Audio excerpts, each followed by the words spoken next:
Welcome to our 5 on 5. We're pleased to be joined by OLCC Chairman and Klamath County DA Rob Patridge. Rob, thanks for being here. Thanks for having us, Craig. I know how busy you are, so let's talk about, you got the meeting in Ashland at the Stevenson Union at SOU tonight. Absolutely. 7 o'clock, and then tomorrow, Klamath, what time is that? Klamath Falls is at 11 o'clock tomorrow. Okay, and where? And it's right downtown in Klamath Falls. Okay, very good. All right, so how many meetings like this have you held around the state now? So this is meeting number 5 tonight. We've had over 1,000 people attend these meetings, so it's been big. Wow, what are you hearing? Are there some common themes that the public's asking you guys? You know, there's a lot of common themes, but about 85% of the people who show up have an interest in the medical or recreational marijuana market, and so it's been an interesting group of people that we've heard from. It's important to hear from the industry, but you know, there are some themes that have developed. They're very interested in protecting children, but at the same time, where's the balance between that and, you know, are they going to be able to have edibles or not? What should the edibles look like or not? Some people are overwhelmingly, I think, we're hearing that there shouldn't be a lot of regulation on them.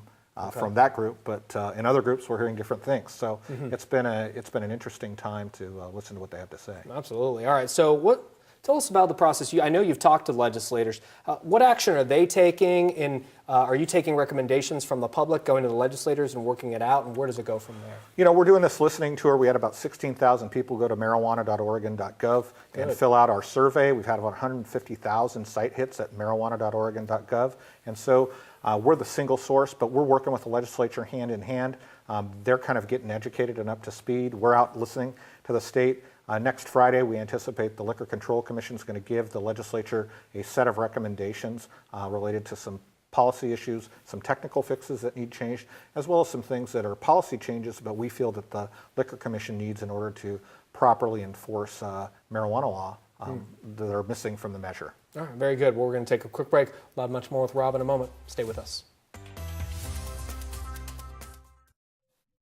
Welcome back to our 5 on 5. Again, we're here with OLCC Chairman and Klamath County DA Rob Patridge. So, Rob, talk about the recreational versus medical marijuana. Can they be tied together, or are we talking two separate things and it's going to stay that way? Well, right now it's two separate things, but there's a lot of interest in the legislature to combine those things. Governor Kitzhaber previously asked that those be combined, and there's bills. Even Representative Buckley is looking at combining them in the grow system. So we don't have a lot of fallout.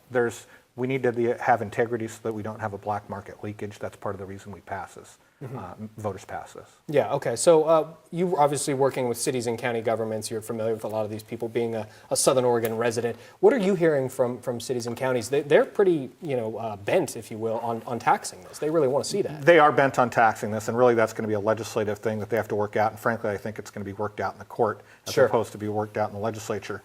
But they're very concerned about the toll it's going to take on their police departments, their drug recognition experts, their drug dogs that they all have to retrain. There's a lot of things that local governments certainly have some legitimate concerns about that we're working with them on. Okay, something you guys are also looking into, I guess, or already requested is peace officer authority. Explain to our viewers what that would allow the OLCC. Peace officer authority is what we need, and we have in liquor currently, but Measure 91 was silent to that. We've asked the legislature already for that authority. We need it for things like doing our minor decoy operation. Today, 20% of those bars and restaurants that we go out and do, minor decoys, serve to minors. 20%? About 20%. Wow. And so, these are big concerns, and they should be big concerns for the public. We need that peace officer authority so we can properly do what we need to do at OLCC. We can seize evidence, we can seize marijuana, we can do those things. We don't want to be a toothless tiger. We don't just want this to be a paper tiger as the OLCC.